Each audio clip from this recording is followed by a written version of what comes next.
There we go.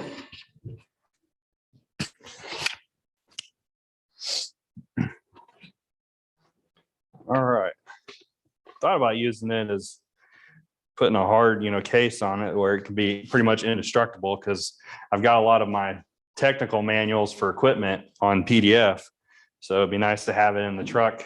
Something breaks and just be able to scroll through stuff. So I like everything in PDF. So I'm even buying all my books for technical stuff on PDF. All right. So we're looking at the works of Luke and John, week 6, cards 34 through 50. And we got through about half of them on Sunday, which I was surprised. I thought we'd get through all of them on Sunday. But we're looking basically at Luke and John. And so who wrote the book of Luke and Acts? Luke. Okay, pretty simple card. But what are some facts about Luke that we've talked about that was important? He was a physician. So that's, that's an important thing because of who he was with, but also his outlook on how his writings. Very detail oriented. What was something very significant about Luke that was different than everybody else? Yeah, he wasn't an apostle, and he also wasn't a Jew. He is the only writer of the New Testament and the Old Testament that was not a Jew. He was a Gentile. And so that's extremely interesting, the fact that we have someone that wrote 2 of the books of the New Testament that was a Gentile. So that means more than likely he was converted after Christ. He wasn't a follower of Christ until after Paul went on his missionary journeys, possibly, or someone else. We don't know who converted him. We don't know when he was converted. He could have been proselyted. What do I mean by proselyte? Who wasn't of the Jewish faith became one. Yeah, one that converted to the Jewish faith. But because he wrote to Gentiles, because of his style and who he was, his education, then more than likely he was not a proselyte, in my opinion. He more than likely was a Gentile that converted to Christianity, and then became, from a physician, he became an evangelist. When do we see him with Paul in the book of Acts? Picks up with him on his second journey. And the second journey, so it'd be more of time of the book of Acts, chapter 16, verse 10 through 12. We notice that what was significant about that section of passages that changes, so that we know Luke is with him. Does Luke say, I was with Paul, or I, Luke, was with Paul at this point? What does he do? He started changing pronouns, saying we, us, things like that, instead of saying they, them, and the things that they did. Okay, so we know that Luke was with him at that point. And so when you think about the book of Acts and how it was written, he was inspired of the Holy Spirit, of course, because no writer of the New Testament or Old Testament would not write without being inspired of God. He wouldn't have been able to put the details and have the consistency if he was just writing himself. If he had just wrote the book of Acts itself without any inspiration, we would find contradictions. We would find problems. And therefore, it would not be a part of our New Testament today. And you think about the canonicity of determining what books are to be part of our New Testament. Those are key factors in how you determine it, because you've got the Apocrypha, which is 21.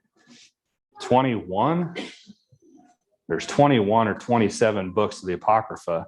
And the Catholic Church states that they are a part of the canon. They are part of our New Testament.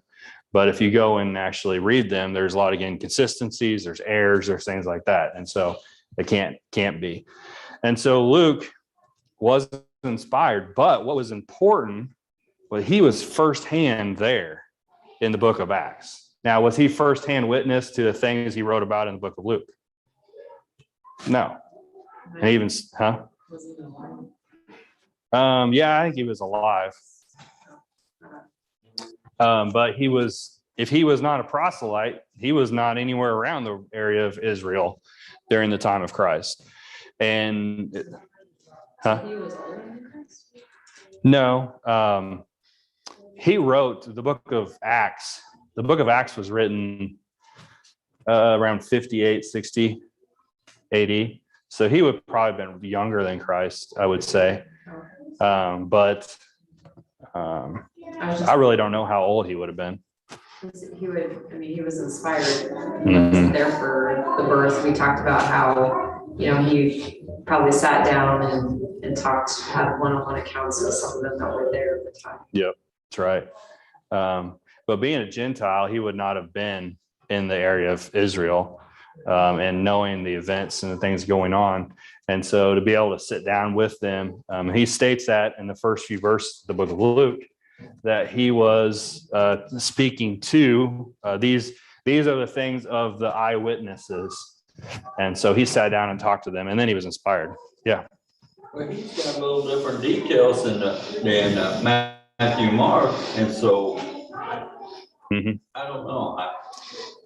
Well, and the thing is you think about Matthew and Mark and John, they were around Jesus, and Luke was not.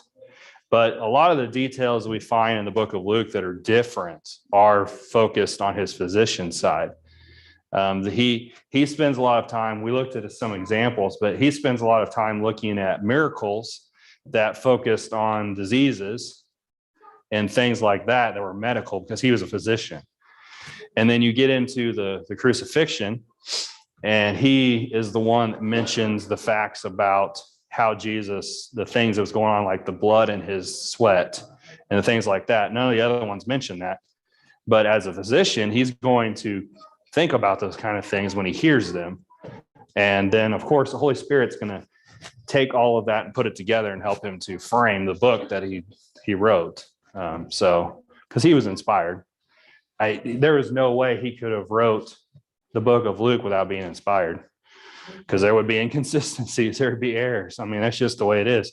You take any book today, any novel, and you try to sit down and, I just think of this with the Star Wars novels, that there's inconsistencies in all of those, and they talk about it. They talk about the problems between this book and that book, and inside the book, because they're referring to things that doesn't make sense. That's because man wrote it. And so we know Luke was inspired for sure. Oh, yeah. No, I'm not saying he's one thing, Yeah. but some of the things he wrote and the way he wrote them, it's like he was there. Yeah. And I don't know, I never really heard anybody put a date or a time or his age or anything that said that he wasn't around that time. Well, he stated he was not in there around the time, because go back to the Luke chapter 1. This is in our notes that we talked about on Sunday. Luke chapter 1, you notice in verse 2, it says, just as those who from the beginning were eyewitnesses and ministers of the word delivered them to us. And so he states that these things are from the eyewitnesses that they deliver to us, that he's writing down. So he sat down with Mary, with the different apostles, and he talked to them about the events and got their accounts from them. So he was not there. So, and in verse 3, have perfect understanding of all the things, first to write them to be in order most excellent theologians. Yep, I was getting ready to say that. That's a point of his inspiration. He would not have a good understanding of all the things from the beginning if it wasn't for what God inspired him with. So he was not there. But the details that Luke brings out is very interesting. And you think about it, you sit down with all four of the Gospels, there's details in each one. There's similarities. There's also a lot of other details in different books that give us more information. So it's always good to sit down and read them all so you can pick out all the different information that's there. But like I said, Luke focuses on the physician side in his writings because he is a physician and he's writing to Gentiles. He's not going to You think about the book of Matthew. The book of Matthew has a lot of focus on the Old Testament, on the prophecies, on the laws and things like that, because he was writing to the Jews. But as a Gentile, the Gentiles didn't know the laws. They didn't know the prophecies.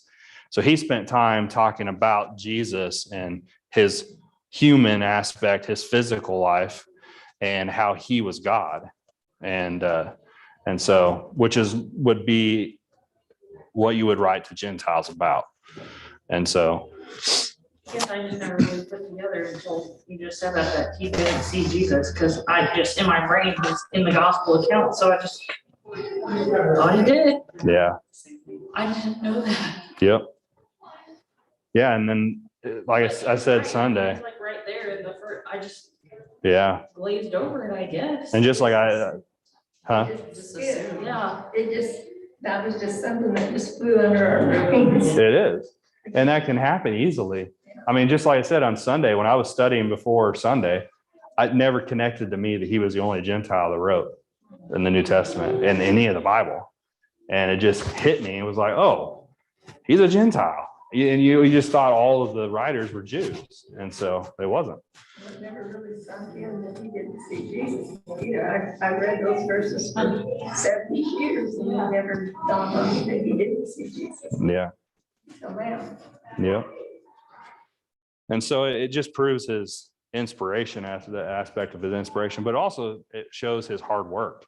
I mean, he wanted to make sure that he was giving details from these accounts, from these people, and he gave a lot of details. that would give more credibility to Jesus almost, just for the fact that he wasn't a Jew, so he wouldn't have known these traditions. He wasn't raised with them. Mhm. He wouldn't have been looking for a Messiah. He would have found Jesus or his teachings and been like, wonder what this is about, and then studied it.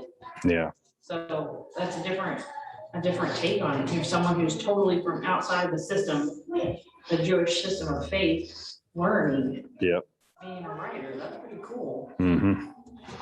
Yep. When you were talking about, I know this is, let's keep rolling with this, but it's like when you were talking about how we sat down and we actually learned the accounts of what had happened in that time. I look in like in chapter 2 and verse 36, and he's talking about there was one on a prophetess, the daughter of Phanuel of the tribe of Asher. She was a great age. Then it kind of is like, now he's like almost telling her story. You know, you just don't think of it like that. He's sitting there with her and listening to her, Mm-hmm. how, and the details that are in there. That's right. Yeah, it's interesting because, like you said, in chapter 1, verse 39 through 45 is when Mary visits Elizabeth, and that's where Luke accounts where Elizabeth, the baby, jumped in her womb. And this is a passage which is interesting. This is one of those passages you go to when you're talking about abortion and how people believe abortion's fine because it's not a baby and they believe it's just a clump of cells until they're born. Here you have it says that the baby in her womb was filled with the Holy Spirit she was filled with the Holy Spirit, but the baby leaped in her womb because the baby knew that Mary was there.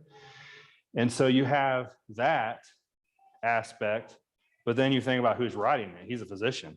And he's writing about that. He's stating as a physician that is a baby that's in her womb. And so physicians today are trying to say, no, it's just a clump of cells, but him as a physician. And so this is one of those passages you can talk about. So God knew this would be an issue. oh yeah. This would be a problem in today's world. Mm-hmm. Put that in there to help prove that it's a baby. Yeah. That's the thing is there is an answer for everything. There really is. You're not going to find the exact answer word for word of what you're looking for, but there's principles and there's things God has prepared because he's all knowing. And like you said, yeah, exactly. And so, the foreknowledge of God and the fact of his plan and knowing man's going to sin and then being able to plan everything for 4,000, 5,000 years, plan everything till Christ. Maybe not as much as that, 3,000 to 4,000 years. everything to happen to bring to Galatians 4:4 where Christ came. He had to have that knowledge. Well, he also knows what's going to happen the next 3,000 years. And so he prepared for us there. So, so Luke's a very interesting writer, and definitely one. It gives you, and that's what I'm saying when we're talking, this gets into Sunday night. We're talking about Sunday night is hermeneutics and how to study the Bible. When you understand who's writing, when you understand who he's writing to, it gives you, like you said, you start reading and you think, oh, wow, this is an account from her, from Mary. It helps you to understand what's going on. It helps you to understand the passages better. And so, it's all that research, but it takes time. And sometimes we overlook it, it happens, all of us, and we don't think about it. So, all right, so that's Luke. That's card 44. 43. 44 was Luke was called a beloved physician, which we talked about, Colossians 4:14. And Luke was the last companion to Paul. And so that's believed to be the case because Paul was in 2 Timothy. That was his last book that he wrote. And he states very many times that he knows he's to the end. He's going to die. And Luke's with him there. So, all right, card 46. The brother of James the Apostle. That is John the Apostle. And so this is where we talked about John, started to talk about John, which, this card does talk about James too, but James and John were brothers. And we talk about the fact that John was a businessman. So he was a fisherman. He had hired servants. He owned property. He was known by the high priest. He was a normal human being that was out doing God's will. And so it's an example for us. All these men, we talk about Christ, but all these men were that way. They had real jobs, they had real lives, yet they knew what they needed to do was to put God first and his priority of teaching others. And so that's just the example we see there. All right, it's card 47. James and John are called. Now, I mentioned this one in my sermon on Sunday. We hadn't got to it yet, but Mark 3 and verse 17. Somebody read that.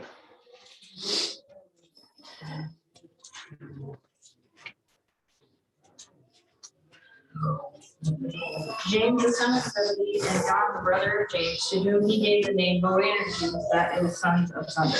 All right, so here is where Mark states the fact that they are given the name sons of thunder by Jesus, or they were called that. The account is Luke chapter 9. Somebody read that 51 through 56.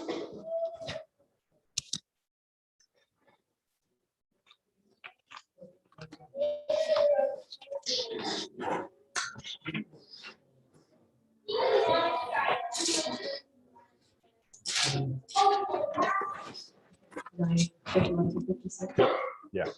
Now it came to pass when the time had come for them to be received up, that he steadfastly set his face to go to Jerusalem, and set before his face. And as they went, they entered a village of the Samaritans to prepare for him. But they did not receive him, because his face was set for the journey to Jerusalem. And when his disciples James and John saw this, they said, Lord, do you want us to command fire to come down from heaven and consume them, just as Elijah did? But he turned and rebuked them and said, you do not know what manner of spirit you are of, for the Son of Man did not come to destroy men's lives, but to save them. And I went to another village. Okay, so we have James and John. They're going through the area of Samaria. This is the same account as the same time frame as Luke chapter 4, or not Luke, John chapter 4, when Jesus was going through Samaria and met the woman at the well. But here they are, they're going through Jerusalem, or going through Samaria towards Jerusalem. And the people of Samaria know that. They don't like that. They worshiped the Mount Gerizim. And Mount Gerizim was where they put their altar to Baal, not the altar to Baal, their calf. Once they split off from the South Kingdom, they split to the north. They had one in Dan, and they had one there in Mount Gerizim in Samaria. And so they worship there. And so if somebody was going through to go worship in Jerusalem, they wouldn't like that. And they would tell them, no, you can't stay here. And so James and John they're Jews. They have a bias here. Notice that, because it could have been anywhere else and they could have said, we'll just move on. But it was in Samaria, and they said, boy, we should just send fire from heaven like Elijah and just consume them. And Jesus said, whoa, that's not the spirit we should have. Now, they're referring to, which you can read, we don't have time tonight, but you go to 2 Kings chapter 1, verse 1 through 14. Ahaziah was king of the northern kingdom, and he wanted Elijah, just like many of the others did, wanted him dead. And some of his men are going out, and they find Elijah. He's sitting on a hill, and he just sits down. And the king says, send 50 men and a captain to go up to capture and arrest him. And so as they're going up, Elijah says, nope. And he sends down fire and kills all 50 of them. Well, then the king's like, well, send another bunch. And so 50 more come. And Elijah's like, nope. And they all die, fire from heaven. The next group comes, and they just get down on their knees like, please don't kill us. Please come with us. And God tells them to go ahead, and they lived. But that's what they're referring to. So it's an interesting account. Go ahead and read that in your own time. But that's what they're referring to. But the idea here is, instead of just walking away, their first reaction, let's just kill them. They wanted to kill a whole village of people. They wanted them all to die. Well, they were Samaritans. And so it kind of shows their bias towards the fact that they were like their people, the Jews, and the hatred for Samaria. And Jesus calls them out on it right there. And then later gives them the name, the Sons of Thunder, because of their actions here. But see, Jesus said in verse 55, do you not know the manner of spirit you are of? For the Son of Man did not come to destroy men's lives, but to save them. And so Jesus just moves on to another village. Does that correlate with the way Jesus taught his disciples in the miniature, I would call it the miniature commission and the Great Commission? What did Jesus tell them when he sent them out into Jerusalem, into Israel and Galilee to teach? He said, if a village doesn't accept you, what are they to do? They'll stop their feet and move on. And that's what Jesus did here. So he's practicing it here, saying they don't want to hear it, we'll just move on. And so that's something they need to learn too. And he tells them later about that. All right. So James and John is called the Sons of Thunder. Card 48, the special, quotes, request of Jesus by James and John.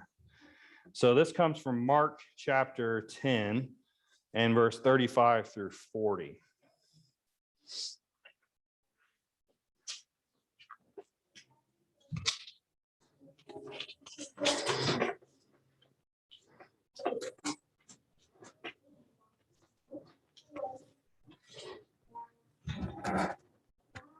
Someone want to read that? Then James, James and John, the sons of Zebedee, came to him, saying, Teacher, we want you to do for us whatever we ask. And he said to them, what do you want me to do for you? They said to him, grant us that we may sit one on your right hand and the other on your left in your glory. But Jesus said to them, you do not know what you ask. Are you able to drink the cup that I drink and be baptized with the baptism that I am baptized with? They said to him, we are able. So Jesus said to them, you will indeed drink the cup I drink, and with the baptism I am baptized with, you will be baptized. But to sit on my right hand and on my left is not mine to give, but is for those for whom it is prepared. Okay. And so in this account, Mark's account, Mark states that James and John come to Jesus and ask to sit at his right hand. And what is their thinking in that? Number one, what are they thinking about in the kingdom? Place of preeminence. Yeah, they're thinking of a place of preeminence. They're wanting a place above everybody else and a place of power. And so is that a very humble attitude? No. That's their first problem. Second problem is they're thinking about a physical kingdom. They're thinking, hey, Jesus is going to enter into this kingdom, and then we want to be there right there beside him at his right hand and left hand. And so, but notice Mark's account states that James and John came to him. Now, somebody read Matthew 20 through 23.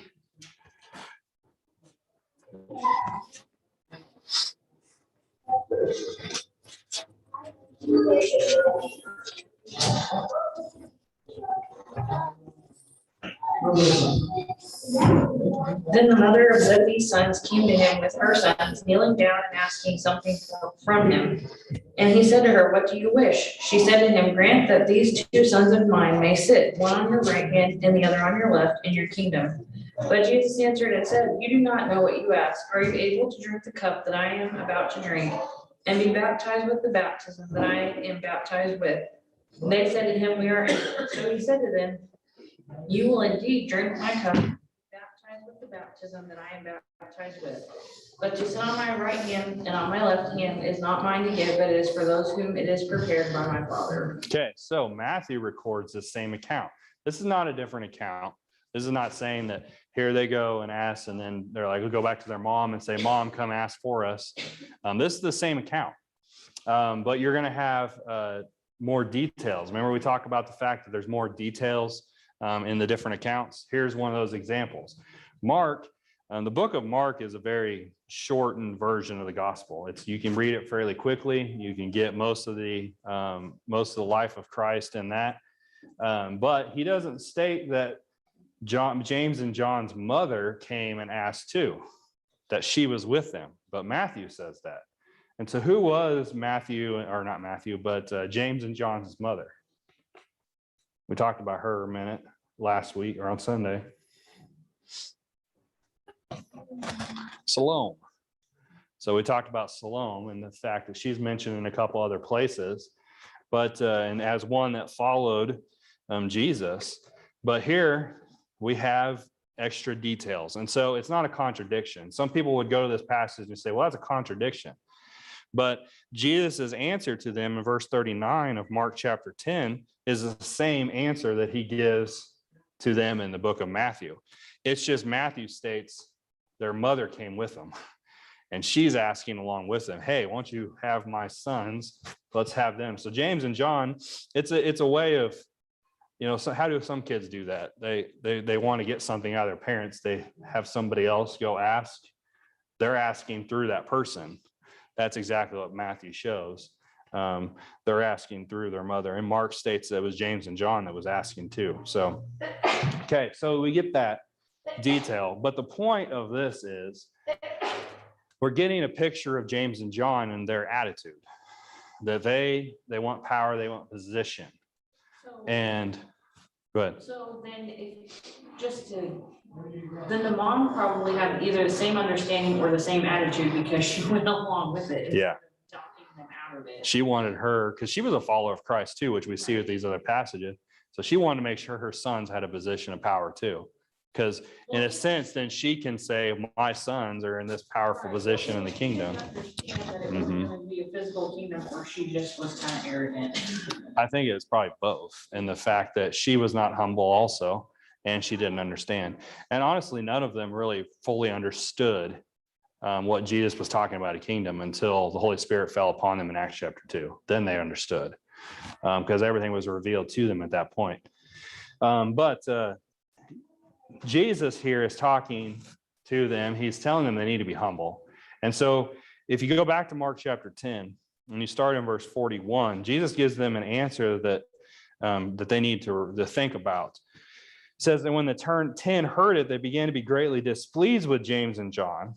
But Jesus called to them to himself and said to them, "You know that those who are considered rulers over the Gentiles lord it over them, and their great ones exercise authority over them.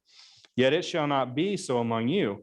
But whoever desires to become great among you shall be your servant, and whoever of you desires to be first shall be a slave of all. For even the Son of Man did not come to be served, but to serve, and to give his life a ransom for many."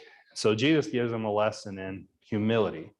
Now, was Jesus one that showed humility? Yeah, he did. We're not gonna have time tonight, but if you go to the book of Philippians, chapter 2, verse 5 through 11, Paul talks about how Christ humbled himself to the point of death on the cross for us. He came to this earth not to be served, but to humble himself as a man and to humble himself to death. And then John 13, verse 1 through 11, Jesus displays his servitude in washing the disciples' feet. Something that was considered a lowly position. And to do that, a servant would do that. Somebody that was a very low on the totem pole would do that. Yet Jesus himself, as King, Lord of all, has all authority over all things, bowed down and washed their feet. And so Jesus not only taught them they need to be humble, but he showed it in his attitude. Card 49. John wrote the Gospel of John, 1 John, 2 John, 3 John, and Revelation. So he wrote quite a bit. I would say he wrote the second amount of many books in the New Testament, Paul being the first. He was the second. But there's a lot of good information. And you look at the book of 1 John, it's very similar to the book of the Gospel of John. John 3:16, very well-known passage. If you go to 1 John 3:16, it's very similar. Not the same, but it's very similar. It's funny how that works out. You talk about love in John a lot. John talks about love in 1 John. And so there's a lot of similarities there. And then the book of Revelation. And then card 50, John is exiled to Patmos. Revelation 1, somebody read Revelation 1 and verse 9.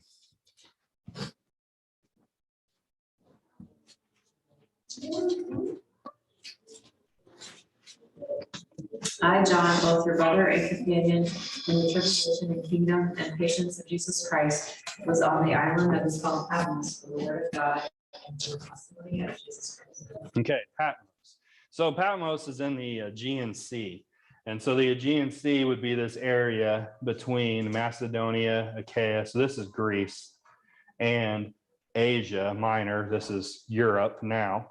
And so in this area, he would have been in one of these islands here is where Patmos is. It's probably, I think it's in this area right here. It's not on this map.